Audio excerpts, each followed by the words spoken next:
some analog EQs that appear to be a fixed Q, meaning that you can't change the Q value, actually have varying Q values based on the amount of boost or cut you're using. This is called proportional Q, and we're going to break down exactly what that means in this video.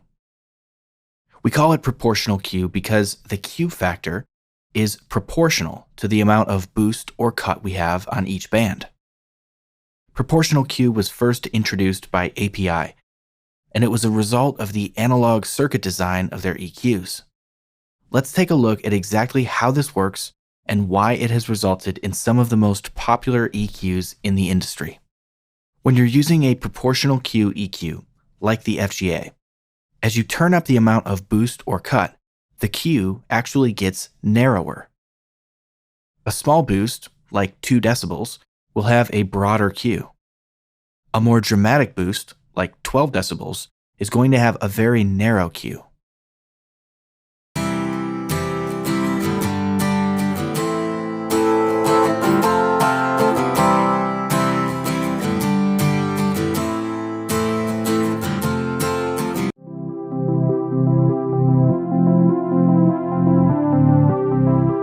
Let's look at why this is useful. When you're making small EQ boosts and cuts, you're likely trying to do overall tone shaping. So a broad Q makes sense because you want to gently boost or cut the frequencies in a more broad strokes way. Take a listen to what it sounds like when we add some overall tone shaping to this acoustic guitar by lightly boosting and cutting different frequencies.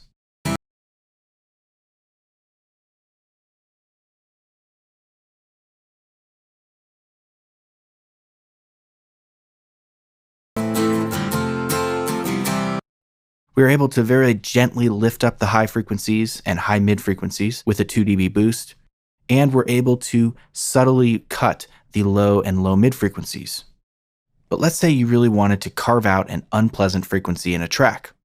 You're likely going to need a more drastic cut, maybe 10 or 12 decibels.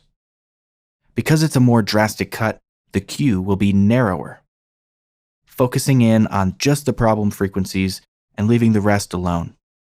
Take a listen to what this sounds like.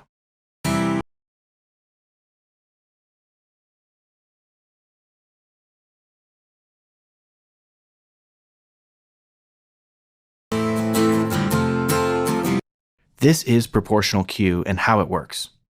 EQs like the FGA are perfect examples of proportional Q. To recap, proportional Q means that the amount that you're boosting or cutting will determine how narrow the Q is. A low amount of boost or cut will have a broader Q, and a bigger boost or cut will have a narrower Q.